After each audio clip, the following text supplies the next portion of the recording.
키워드 이슈 전해드립니다. 최근 연일 화제가 되고 있는 키워드가 있습니다. 정찰 풍선인데요. 중국에서 날려보낸 풍선으로 미중 관계가 멀어지는 추세입니다. 자세한 이야기 키워드 이슈에서 전해드립니다. 지난 1월 28일 알래스카 서쪽 미 영공에서 버스 3대 정도 크기의 풍선이 발견됐습니다. 이 풍선은 2월 2일에는 북서부 몬태나 상공을 이동하는 것이 발견되었고 이틀 뒤에는 캐롤라이나 여러 지역에서 민간인들에게 목격되었는데요. 이를 두고 미 국방부는 중국발 감시용 열기구를 감지했다고 밝혔고 미 전역이 들끓기 시작했습니다. 특히 풍선이 발견된 몬태나주는 대륙간 탄도미사일, 즉 ICBM을 운용하는 세계 공군기지 중 하나인 맘스트롬 341 미사일 공군기지가 위치하고 있는데요. 이 지역을 중국발 풍선이 지났다고 하니 미국으로서는 민감할 수밖에 없는 거죠.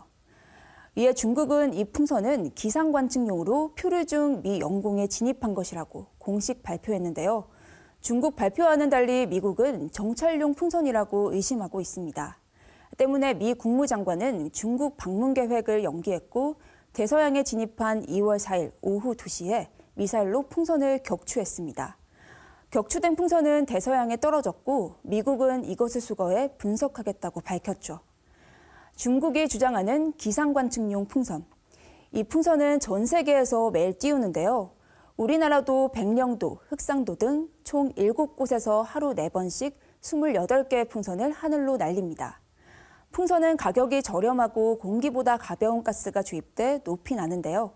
높이 날지만 위성보다 고도가 낮아 고해상도 사진 촬영이 가능하고 오랫동안 상공에 머무를 수 있어 상세한 자료 수집도 가능합니다. 이러한 장점으로 실제로 중국 정부는 수년 전부터 국내 반정부 움직임 등을 감시하는 데 풍선을 활용해왔습니다. 때문에 충분히 의심받을 만한 상황이죠. 미국은 풍선을 격추시킨 뒤 정찰 풍선과 관련된 중국 기업 5곳과 연구소 1곳을 제재 대상 명단에 올렸습니다.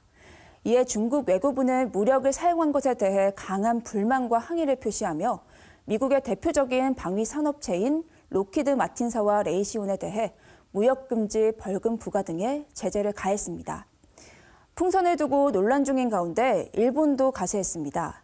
최근 일본 정부는 2019년과 2020년, 2021년에 걸쳐 각현에서 발견된 비행체가 중국 정찰 풍선일 가능성이 매우 크다며 영공을 침범한 비행체에 대한 무기 사용 요건 완화를 추진하고 있습니다. 또 중국의 재발 방지를 요구하고 나섰는데요.